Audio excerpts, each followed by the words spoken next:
The title, as you see there on the screen, is When the World Beats You Down, and then there is a question mark next to it. And as we reflect on this last year, I think everybody would agree that a lot of people have had a lot of heartaches and problems and difficulties. And I'm not just talking about the pandemic and all of the people that died. I'm talking about other issues as well. Jobs and family issues and just financial problems that so many people have. I talked to one of our members just a few days ago, and they were let go from school where they were teaching because the schools are going through all of these upheavals. Closed, open, that if you don't have seniority as a teacher, you're going to be let go. So many of our people in this church have lost their work, especially the ones who worked in transportation and tourist industry and so on. So it's been a difficult year. And on a personal note, it's been a difficult year for me. I'm looking at several of you here in this congregation who also have lost loved ones and who have had tough times. And we have to recognize that. But then the question also becomes what to do next. Now, we can say that we had a bad year here in this country. We can say that the whole world had a bad year. In Japan, for example, I read that they have had a huge increase in suicides because of pandemic, because of people out to work, people just getting depressed. So we see this happening all over the world. So this is this year. This is since March. Now, when you go to Joshua chapter 1, you are looking at the story of people who have basically had 40 bad years. 40 years in the desert. 40 years eating the same food. Imagine if you had to get up every morning and eat the same meal every day for 40 years. You remember in the Bible the story when they got all mad at Moses and they said, "Why did you take us out of Egypt? We had it better in Egypt than we have it here." And where is this promised land? For 40 years they're wandering the desert. They eat manna from heaven, and I bet that for the first month it tasted really good. And then after that, they said, "Wait, man, we need some steak. We need some chicken. We need something else, And 40 years, they're dealing with this kind of an issue. And 40 years, people are dying around them. Now, just think about this for a minute. If you have 1 million or so people living in the desert, in the tents, we're all adults here, when you have to go to a bathroom and you're living in a camp like this, you remember in the Bible they all had to have a little shovel and they had to walk up 2 miles outside of the camp, before they could do their business. And this is the kind of life they lived. And if you needed water, you needed to walk to a well somewhere so you would get some water for cooking. And you're living in a situation where you cannot have the future. You cannot build a house because you're constantly on the move. You cannot really raise a family. You cannot send the kids to school. You really can't do anything. It's a miserable 40 years. And they complained to Moses. They said, "Why did you take us out of Egypt? We had food. We had houses. Our families were left alone. We were together. We could raise the kids. We had to work hard. The Egyptians made us work hard, but at least we had some kind of a life." So now what happens is 40 years is over. They are right there. They are at the door of the promised land. At the very door. All they have to do is get across the river Jordan and they're going to be there. And what happens? Moses dies. Their leader, the one guy whom they trusted, the one guy who was strong for everybody, One guy who had a relationship with God. One guy who had one-on-one with God. And now he's dead. He's gone. What do you do when the world and life beats you down? We think we have had a bad year. If you go to verse 1, chapter 1, after the death of Moses, the servant of the Lord said to Joshua, son of Nun, Moses' aide, Moses, my servant, is dead. Now then, you and all these people get ready to cross the Jordan River into the land I'm about to give to them, to the Israelites. These people are beat down. They have lost their parents, grandparents, a whole generation of people is dead. They are gone. Their leader is gone. The spies that went into the promised land, they came back and they said, there is giants over there. There are giants over there. We're not going to be able to overcome them. And now their leader is dead, and God comes in and says to Joshua, you need to go. Now you need to go to a promised land. Next year is going to be better. I will give you every place where you set your foot, as I promised Moses, God says. Your territory will extend from the desert to Lebanon, and from the great river, the Euphrates, all the Hittite country to the Mediterranean Sea in the west. God says, I'm going to give you this huge, huge chunk of land. God says, your dreams are coming true. So when you look at this next slide that has to do with us here on this earth, in this country, today, in December, 3 more weeks left to the end of the year. You see, step number 1 would be to really want something better. God is telling them, I'm going to give you something better. You're going to get it. You're going to have it. Just a little longer. So I want to say the same thing to us, to you, to those of us who are listening online there maybe. You're watching on your computer this. Do you really want something better?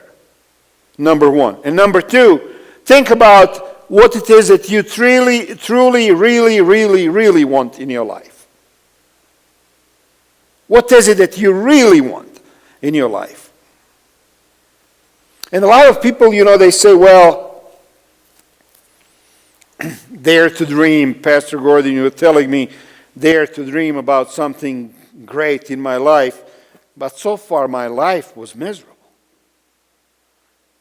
All my life, I've been working for $11 an hour. And now you're telling me to dream big dreams? All my life, I've been fighting with my wife. Now you're going to tell me to have big dreams and all of a sudden this marriage is going to be great? All my life, my kids have been on drugs or something, and going in and out of jail. And now you're telling me to dream something bigger, something better, promised land? Well, God came to them and said, I'm going to give you this. It's a great thing. They couldn't even comprehend it. I mean, if you put yourself into their situation, they're living in the desert, in the tent, and all of a sudden God is telling them, I'm going to give you this beautiful, fertile, River Jordan land, where everything grows, and you're going to have a house, and you're going to have a school for your kids, and you're going to have a temple, and you're going to have the streets, and you're going to have the orchards, and you're going to have the sheep, and the goats, and the chickens, and you're going to have all the food that you ever wanted, and you're going to have a good society that God is going to be in charge of. It'd be like telling somebody who is living a homeless life on the street that next day they're going to move into the governor's mansion. That's how it would be.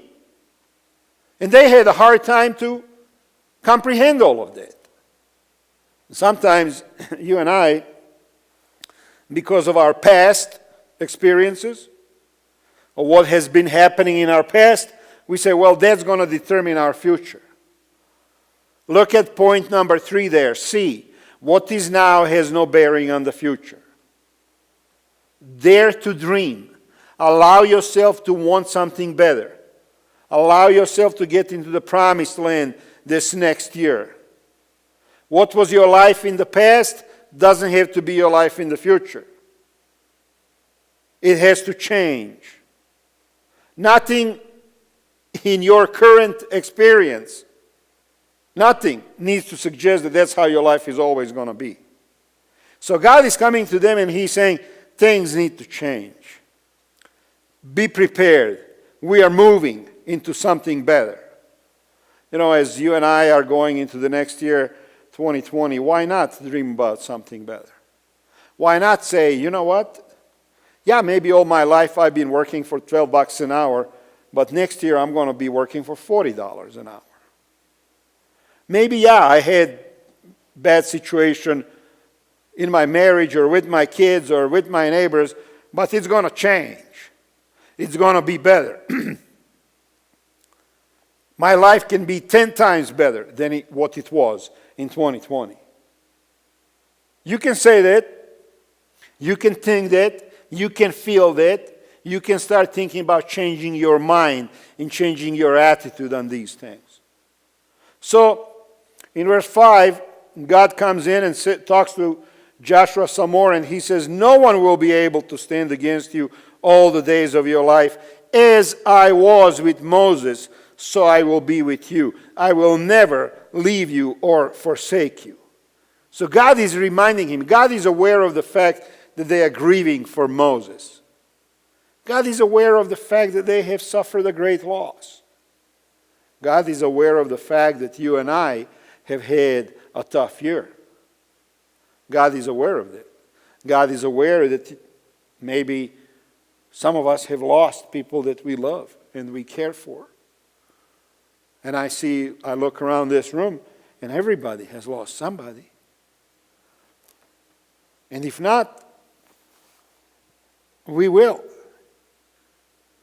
So God is aware of that. But God still says to him, no one will be able to stand against you. In other words, it's okay to feel the pain. It's okay to feel the misery. It's okay to grieve the fact that Moses has died. You see, and sometimes we need to do that. Sometimes we need to allow ourselves to feel that pain. Sometimes it's okay to express your anger and resentment because of the things that have happened. Sometimes it's okay to say, this sucks, you know. Sometimes it's okay to take your fist and punch through the wall. It's okay to do that. Get angry. Get it out of your system. Why did this have to happen this way? It's okay to feel the pain. It's okay to grieve. Let it all out. Somebody said that anger brings clarity. I tell you, my own experience after I lost my mom this year, it brought a lot of clarity into my life. For one, you realize how everything is short. And for one, you realize how everything in this life is passing away quickly. I lost my mother, and then I lost my uncle. I lost my uncle first, and we didn't tell Mom. Then we lost her. And then we lost a friend of my mom's right there in Florida. And then my brother lost a friend who lived just 2 blocks down the street. These are all now younger people. And then I get the phone call from Chicago that a friend of mine, a guy that I used to play soccer with on a high school team, has died in an accident. And then just a few weeks ago, I get another phone call that another friend from Chicago, a younger lady, probably 10 years younger than me, 10 years younger than me, died from cancer. And then another friend of mine just called me 3 days ago and says that one of our friends back from the academy days, high school days, is also dying from a terrible cancer right now.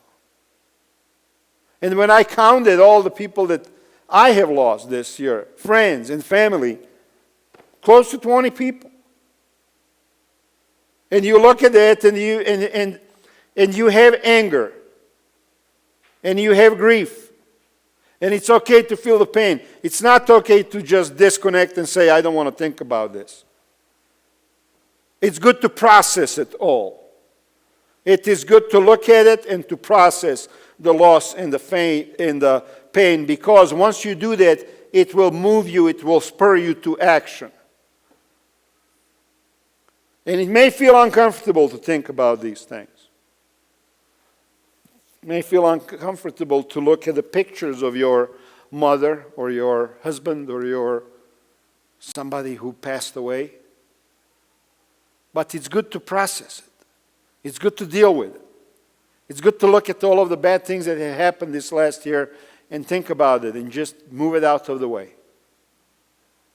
So God is saying to him, look, Moses, I know he's dead, but I'm going to be with you just like I was with him. So once we release all of that energy, negative energy, we make room for something better. So God was saying to him, basically, hey, be done with worrying about Moses and grieving for Moses. I'm going to be with you. Let's move on. So in verse 6, the Lord says, be strong and courageous. Because what? You will lead these people to inherit the land I swore to their ancestors to give to them. So God says to him, you will lead. What does that mean? God is giving him the responsibility. All of a sudden, Moses is not in charge anymore. You are. It's your responsibility. So for us, as we are looking in the next year, the advice here, I believe, is take responsibility for your life. Taking responsibility for your life is not the same as blaming yourself for all of the bad things that have happened. It's about assessing the role that your thinking, that your behavior, that your feelings have had to create the situation that you are in. I believe that 90% of our life situations we are responsible for and we create. And maybe 10% is outside events. We cannot control what happens with the pandemic. When the hurricane comes and hits the coast of Florida or one of those states, you cannot control that. It's going to happen. There is probably some things out there in this life that you and I are not going to be able to control. But yet on the other side, I believe that 90% of our life is the result of our own decisions, of our own choices, of our own behaviors, of our own feelings. If a person is always negative, if a person is always frustrated, if a person is always resentful, if a person is always making bad choices. I mean, we heard stories this year. This is a recurring story. A person is very careful about a pandemic, and they stay home and they wear their mask, and then next thing you know, they are able to do it for a month, and then they just lose it. They can't take it anymore. And they throw a party, and 500 people shows up in their backyard. And in the next week or two, you have so many getting sick. Our choices, our decisions, how we feel about things is going to determine our life, you see. So God is saying to him, be courageous, be strong. In other words, be deliberate about how you're going to live your life. Be deliberate. Assess the role of your thoughts, choices, and behaviors. Decide to create something different moving forward. Enough of what was in the past. I'm going to have a different life this next year. And then be deliberate about it. Be courageous. Then as we move forward, as we go to verse 7, well, how am I going to be courageous? How am I going to be strong? How am I going to figure the whole year out ahead of time? How am I going to do that? God says, be strong and very courageous. Be careful to do what? To obey all the law my servant Moses gave you. Do not turn from it to the right or to the left, that you may be successful wherever you go. So let's think about this. God says to them, you're going into the promised land. There are giants over there. There are armies. People are waiting for you. God doesn't say to Joshua, I need you to get together your elders and have this huge board meeting so you guys can decide how you're going to do this. God doesn't say to him, I need a business plan from you in 30 days. God doesn't say to him, I need you to go and make more swords and shields and prepare for the battle. God doesn't say to him, I need you to figure out all of the logistics of how you're going to split the land and how you're going to create the society, functioning society. God doesn't say all of these things to Joshua.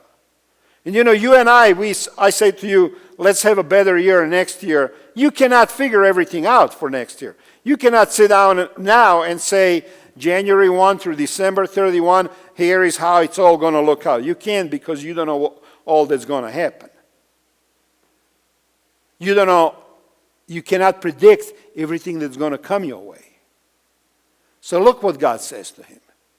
Be strong and courageous. Be careful to obey all the law my servant Moses gave to you. God doesn't say, I need you to plan all of these things. God says, you need to focus on one thing. You need to focus on obeying me. You need to focus on doing what's right. Do not go to the left or to the right. Stay straight. And then you're going to be successful with whatever you do. This was a huge endeavor that these people had in front of them. I mean, just imagine moving 1 million people. I get phone calls from people say, hey, Pastor Gordon, can I use your truck to move, or can I have some guys from the church to help me move? And we go there to move one person. And it's a problem.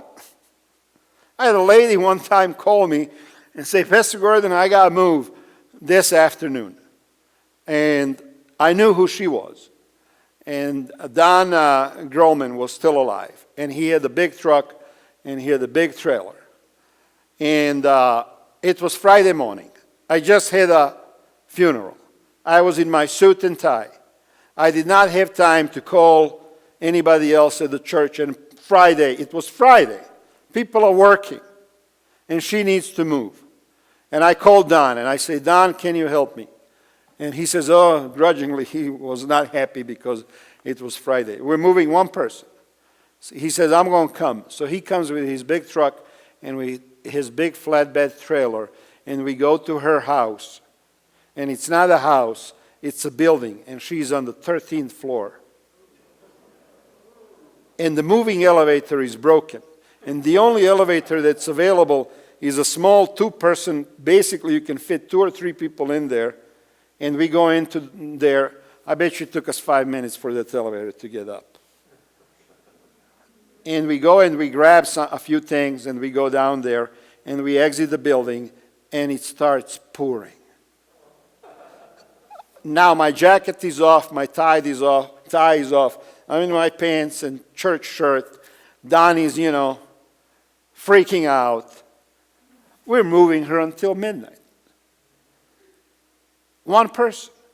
They had to move 1 million plus people into a promised land, had to cross the river, had to fight all of these giants, had to get organized as to who's going to get which piece of land, had to decide on who the elders are going to be, had to decide on how this government is going to be run, had to decide on where the temple is going to be. I mean, the logistics of these things were just impossible. Epic proportions. And God doesn't say to him, hey, you know what, Joshua, I need you to figure all of these things out and then you can go. No. What does God say? God says, be strong and courageous. Keep this book of the law always on your lips. Verse 8. Meditate on it day and night, so that you may be careful to do everything written in it, and then you will be prosperous and successful. So God is not asking you to make these perfect plans for 2021. God is asking you to take it one day at a time. Change your thinking, my thinking, in a way that recognizes that God is in charge. He has the power. I do not have to be who I was this last year. I do not have to be in the situation that I was in this last year. Everything can change for the better. Everything. If I focus on God and on the things that He wants me to deem as important. Focus on His Word. Focus on doing what He wants me to do. And then God says, I'm going to bless you. You're going to be successful. Then you will be prosperous and successful. Can you and I have a better year next year? Of course we can. Of course we can. Can we preach the gospel in a more powerful way? Of course we can. I think the world is ripe. Let me tell you what I think. I think that Christianity has failed in preaching the gospel. And it has become a political arm of one party or the other. You see? I think people don't know the true gospel anymore. I think people are scared. I think people are afraid of the future. I think people are looking not just at this pandemic, but they're looking at the overall situation in this world. You know, everything that's going on with different conflicts around the world. You have big powers in this world who don't like each other and who are fighting for the resources and for the geographical locations, you see. And people are worried. People are scared. When you have somebody die suddenly, you know, from disease that nobody understands, you're going to be scared. So now, next year is going to be the time to preach the gospel. Next year is going to be the time for you and I to have a better life. Next year is going to be the year for you and I to have a closer connection to God. So that we can be the vehicles, the vessels, the messengers of God to this world that's suffering. Fernando, Kim, and the rest of the people that we have who are out there serving these homeless people a meal, you know, it's not about the meal. It's not about the box of food that Jasmina is going to give out to somebody when they call from our food bank. It's about people getting to know Jesus. It's about people developing a relationship with Jesus. How is that going to happen? How are we going to do that if we are not having the same experience with God? How are we going to do this if we are depressed? If our life is miserable? If our finances are not good? If our kids are struggling? How are you going to do that? How are you going to give to God if you don't have enough for your own bills? You're going to come to church and you're going to be miserable when Milos says, hey, leave your offerings in the back. And you say, well, I can't because I'm short to pay my own bills. So yeah, God wants you to have a better life. God wants you to have a smarter life. God wants you to have a more positive life. God wants you to have a life where you are focusing on Him and pleasing Him, and then He will take care of you, as He says in the Bible, on numerous occasions. Because then you can turn around and be a vehicle for somebody else to find the salvation. So God says, keep this book of the law always on your lips. Meditate on it day and night. Prayer, study, get up in the morning, take time to read a verse or two. Take time to pray to God and say, Lord, bring me peace this day. Lord, bring me the ability to just focus on you and do what's right. That's what that means. And then you will be prosperous and successful. So just focus on the next step. So when you are thinking about this, just focus on the next step. The big barrier in this situation is our inability to see how we will get from here to there. How are we going to, plan all of this out? So that's why it's very important to just think one day at a time. And then if you look at the step number C, what's one thing that you can do right now to improve the way your life is going to be tomorrow? What is it that you can do right now? How can you get the cleansing that you need from God right now? What can you, proactivity, you see, proactive.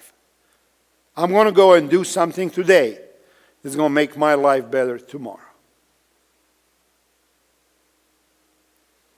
And then the last point that I want to make is in verse 9, God says to him, have I not commanded you? Be strong and courageous. Look at how many times God is reminding him of this. Do not be afraid. Do not be discouraged, for the Lord your God will be with you wherever you go. How many times has God had to say this to him? Have I not commanded you? Why is God repeating this? Have I not told you this? Because God wanted him to be strong and courageous deep within, in here. He wanted for Joshua for that message to sink in. That's what God wanted. To go deep inside. And you can say, oh, I'm strong and courageous, but not really be.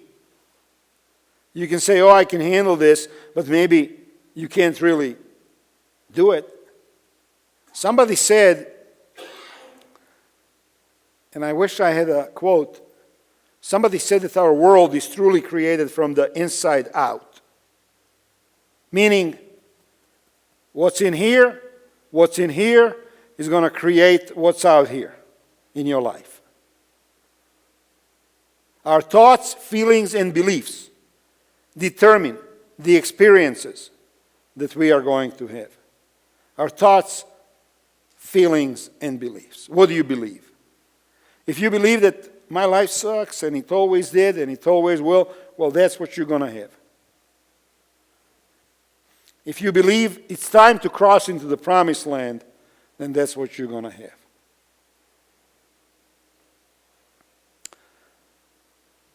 So we need to shift to more empowering beliefs and thoughts and feelings. We need to change our thinking in order to change our reality. And when we do that, then all sorts of things will begin to show up that will support us in realizing our future. When you do that, when you start shifting your thoughts. So, are you going to worry? Are you going to fret? Are you going to be scared of the next year? Or are you going to say, with the help of God, I can change everything? With the help of God, everything will be different this next year. I think that we can have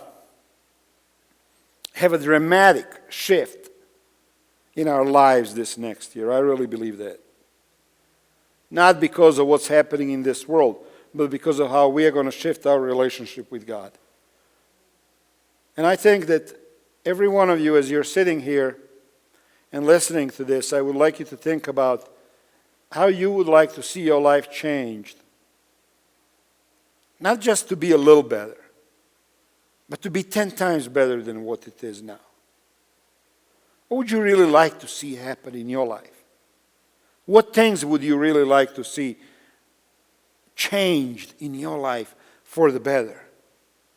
Financial, relationship-wise, spiritual-wise.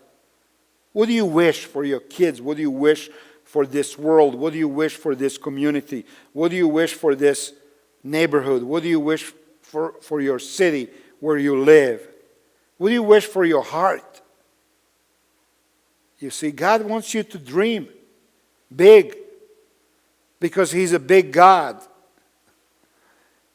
He's a God who took those people and gave them the promised land. And I also want you to, in conclusion, I also want you to realize one other thing. We need to be willing to look also at the good things in our lives. And I mean this.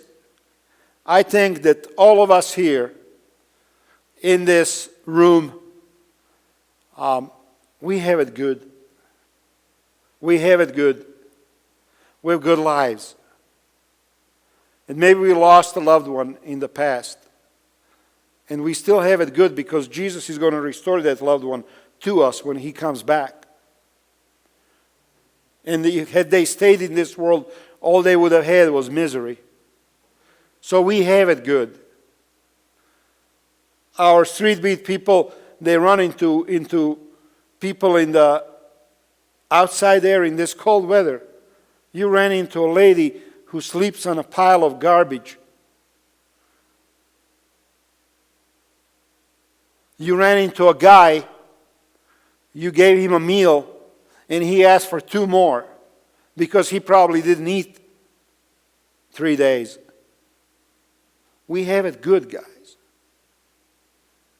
So let's recognize that as well and give God thanks for all of the wonderful things that He has done for us. And then let's shift our thinking and come back this next year and say, this is going to be my year. This is going to be a year when I win. And I believe that God is going to give this to us if we focus on what's most important, and that's focusing on God and on our relationship with Jesus and turning our life over to Him every single day. So that's my thoughts for today. Go back and read Joshua 1 all over again for yourself and just see what other lessons you can glean from that. And God bless you. We'll be back next week. And then I believe the week after that, we're going to try to have a baptism and we're going to try to have a communion. And we're not going to have foot washing, but we will try to have the other part of the communion and just come back together and turn our lives to God once again. Amen.